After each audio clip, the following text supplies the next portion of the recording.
తో పాటు ఈరోజు ఒక రాశారు, ఒక చెల్లి రాసింది, చిన్న వయసులో పెళ్ళయింది, చదువు మానేశాను. ఎవరిది? మీరమ్మా? High school plus. చెప్తారా మీ గురించి? పర్లేదా? చెప్తావా? Very good. చిన్న ఒకసారి మైకేమో మళ్ళీ మీకు ఇస్తారు, ఎందుకంటే తమ్ముడు చెప్పిందా నేను చదివినట్టు గుర్తు, అందుకే. Good afternoon sir. నేను 2018-19లో నా 10th ఫినిష్ చేశాను. బట్ నా హెల్త్ ఇష్యూస్ వల్ల నేను స్టడీ ఆపేయాల్సి వచ్చింది. మా మదర్ వాళ్ళు ఇంకా మ్యారేజ్ చేసేసారు. నా కోవిడ్లో మ్యారేజ్ అయింది, తర్వాత పాప పుట్టింది. బట్ నాకు చదువుకోవాలని చాలా ఆశ ఉండేది. మా ఫ్రెండ్స్ అందరూ కాలేజెస్కి వెళ్తుంటే వాళ్ళని చూసి నేను ఎప్పుడు చదువుకుంటానని బాధపడేదాన్ని. అది మా హస్బెండ్ చూశారు. లేదు నేను చదివిస్తాను ఖచ్చితంగా అని అన్నారు. ఫైనాన్షియల్ సపోర్ట్ కూడా ఇస్తానని అన్నారు. కానీ నా దూరంగా వెళ్ళాలి, ఫ్యామిలీ రెస్పాన్సిబిలిటీస్ వదిలేసి నేను అలా వెళ్ళడం కరెక్ట్ కాదనిపించింది. ఇంట్లో నా బాధ్యతలు నేను చేసుకోవాలి. నాకు దగ్గరలో ఏమైనా కాలేజ్ ఉంటే బాగుండు అని అనుకున్నాను. అప్పుడే H+ రావడం, మాకు లోకల్లోనే ఉండడం నాకు చాలా హ్యాపీ అనిపించింది. వెళ్ళాను, కాలేజ్లో జాయిన్ అయ్యాను. అక్కడున్న ఫ్యాకల్టీ నాకు చాలా సపోర్ట్ చేశారు సార్. అసలు నాకు ఇంట్లో పని చేసుకొని వెళ్ళే టైంకి వెళ్ళకపోయినా మా హెచ్ఎం సార్ కానీ ఎవరు కూడా నీకు ఏ ప్రాబ్లం లేదు, నువ్వు ఏ టైంలో ఉన్నా రావచ్చు, రెగ్యులర్గా రాకపోయినా ఎలాగన్నా సరే ప్రాబ్లం లేదు అని చెప్పేవాళ్ళు. ఇంట్లో కూడా మా అత్తయ్య వాళ్ళు అంతే సపోర్ట్ చేశారు సార్. అసలు మ్యారేజ్ అయింది, ఇది కూడా ఏం లేదు, నువ్వు ఒక స్టూడెంటే, చదువుకో, నీకు ఎంత టైం కావాలంటే అంత టైం తీసుకో అనేవాళ్ళు. మా పాపని మా అమ్మ టేక్ కేర్ చేశారు 2 years కూడా. మా అమ్మ వర్క్కి వెళ్ళడం మానేసి, మా ఫైనాన్షియల్గా మేము సరిగ్గా లేకపోయినా మా అమ్మ పర్లేదు నువ్వు చదువుకో, ఈ రోజుల్లో చదువు లేకపోతే ఏమీ లేదు, మా పేరెంట్స్ చదువుకోలేదు, మమ్మల్ని చదివించాలనుకున్నారు. మా బ్రదర్ లోన్ అప్లై చేసి చదువుకున్నారు. మా బ్రదర్ కూడా మా ఫైనాన్షియల్గా వీక్ చూసి నేను లోన్ పెట్టుకొని చదువుకొని నా సొంతంగానే చదువుకుంటా అన్నారు. బట్ నాకు మ్యారేజ్ అయిపోయిన తర్వాత ఇలా H+ రావడం, టాప్ స్కోర్ రావడం అనేది అసలు నమ్మలేకపోతున్నా. మా అత్తయ్య వాళ్ళు చాలా ప్రౌడ్గా చెప్పుకుంటున్నారు. అంటే వాళ్ళు అనేవాళ్ళు పెళ్ళయింది కదా ఇంకెందుకు చదివిస్తున్నావు, పాప ఉంది, ఇంకా ఫ్యూచర్ ఇంకెందుకు అని అన్నా సరే తను చదువుకుంటుంది, అప్పుడు ఏం మాట్లాడలేదు. బట్ ఇప్పుడు వాళ్ళందరూ ప్రౌడ్గా ఫీల్ అయ్యి చెప్తున్నారు, మీ చిన్న కోళ్ళు స్టేట్ టాపర్ అంటే కదా ఆవిడ వచ్చి నాతో చెప్తున్నారు. ఇదంతా పాసిబుల్ అయిందంటే మీరు మాకు అందించిన ఫెసిలిటీసే సార్.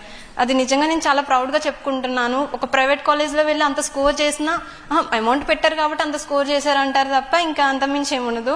బట్ ఏ అమౌంట్ పెట్టకుండా సరే మీరు ప్రొవైడ్ చేసిన ఫ్యాకల్టీస్, ఫెసిలిటీస్ అవన్నీ నన్ను ఈరోజు ఇక్కడ దాకా తీసుకొచ్చినాయి. నా చిన్న రిక్వెస్ట్ ఏంటంటే నేను ఇంకా ఫర్దర్గా ముందుకు వెళ్ళాలంటే నాకు పాప ఉంది, తనని టేక్ కేర్ చూసుకుంటూ వెళ్ళాలి. లోకల్లో నాకున్న మా చుట్టుపక్కల ఉన్న డిగ్రీ కాలేజెస్లో ఏమన్నా ఫ్రీ సీట్ ఇప్పించగలిగితే నేను నా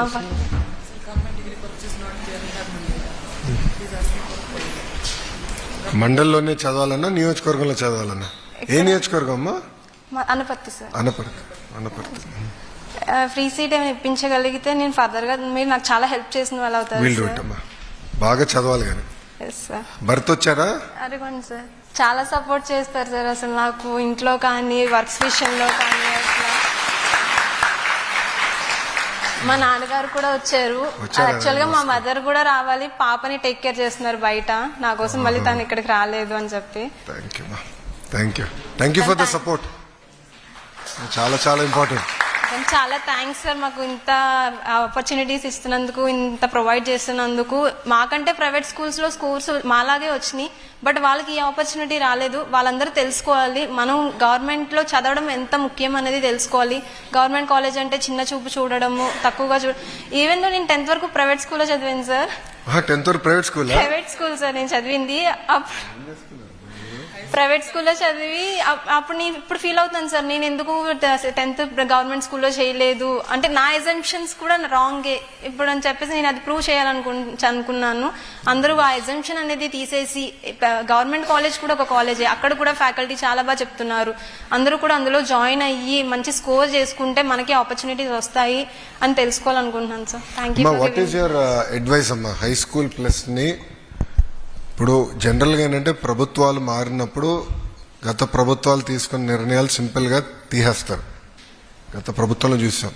కానీ బాబు గారు మాకేం చెప్పారంటే గత ప్రభుత్వాలు తీసుకున్న నిర్ణయాలు మీరు సమీక్షించు, సరైన నిర్ణయాలు అయితే కొనసాగించండి అనేది మాకు చాలా డైరెక్షన్ ఇచ్చారు.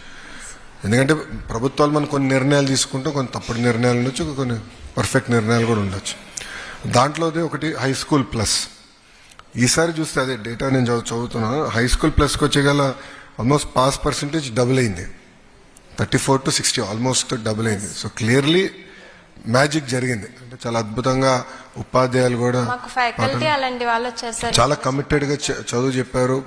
మెటీరియల్ కూడా పనికొచ్చిందని నేను అనుకుంటున్నాను. సబ్స్టాన్షియల్ ఇంప్రూవ్మెంట్ వచ్చింది. కానీ మీ అభిప్రాయం ఏంటి? హై స్కూల్ ప్లస్ ని ఏ డైరెక్షన్ లో తీసుకెళ్తే బాగుంటుంది? సార్ హై స్కూల్ ప్లస్ లో అంటే మా కాలేజ్ లో ఓన్లీ 2 గ్రూప్స్ ఉన్నాయి సార్. అవును. గర్ల్స్ కి చాలా మంది చదువుకోవాలన్నా అక్కడ ఆ గ్రూప్ లేకపోవడం వల్ల మళ్ళీ ప్రైవేట్ లో జాయిన్ అవ్వాల్సి వస్తుంది వాళ్ళు తప్పక, లేకపోతే స్టడీ. మీరు ఏ గ్రూప్ చదవరమ్మా? నేను సిఈసి సార్. మాకు ఎంపీసీ సిఈసి ఉంది, బైపీసీ హెచ్ఈసి. సిఈసి లో ఎంత మంది ఉన్నారు మీరు స్టూడెంట్స్? అప్పుడు స్టూడెంట్స్ 8 మెంబర్స్ ఉన్నాం సార్. 8 మంది ఉన్నారు. ప్రెసెంట్ 8 మెంబర్స్ ఉన్నాం సార్. మిగతా గ్రూప్స్ లేక వాళ్ళు వెనక్కి. ఎంపీసీలో ఎంత మంది ఉన్నారమ్మా? ఎంపీసీ కూడా 8 సార్. 8 వాళ్ళు వెనక్కి వెళ్ళిపోతున్నారు. అలాగే ఎంపీసీ స్టూడెంట్స్ వాళ్ళకి ప్రాక్టికల్స్ కి వేరే ఊరు వెళ్ళేవాళ్ళు సార్ వాళ్ళు. అది మాత్రం చాలా ల్యాబ్స్ లేక చాలా ఇబ్బంది. సబ్జెక్ట్ టీచర్స్ కూడా లేరు కదా. సబ్జెక్ట్ టీచర్స్ కూడా ఫిజిక్స్ సరే ఫిజిక్స్ కెమిస్ట్రీ చెప్పడం, మ్యాథ్స్ సరే 1A అలా చెప్పడం జరుగుతుంది. మాకేమో సివిక్స్ కి లేరు సార్. మాకు కామర్స్ సరే చెప్పేవాళ్ళు, లేకపోతే ఎకనామిక్స్ మ్యామ్ చెప్పేవాళ్ళు. ఫస్ట్ ఇయర్ ఒకరు, సెకండ్ ఇయర్ ఒకరు అలా మేనేజ్ చేస్తున్నారు సార్.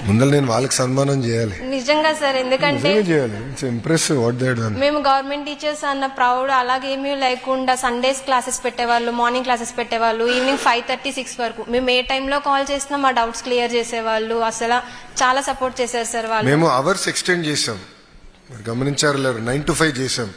దానివల్ల మీకు ఉపయోగపడిందా? 9 to 5 ఇట్ వర్క్. మాకు 8 కి స్టార్ట్ ఒక అవర్స్ పెట్టేవారు సార్, స్టడీ అవర్స్ పెట్టేవాళ్ళు. 8:30కే వచ్చేసేవాళ్ళు. మీరు ఆ సార్ కింద ఉన్నారు కనుక కొంచెం స్ట్రిక్ట్ మాస్టర్. సో మరి 8 కి స్టార్ట్ చేయించాడు. చాలా thanks sir. Congratulations. We will support you. No second thought.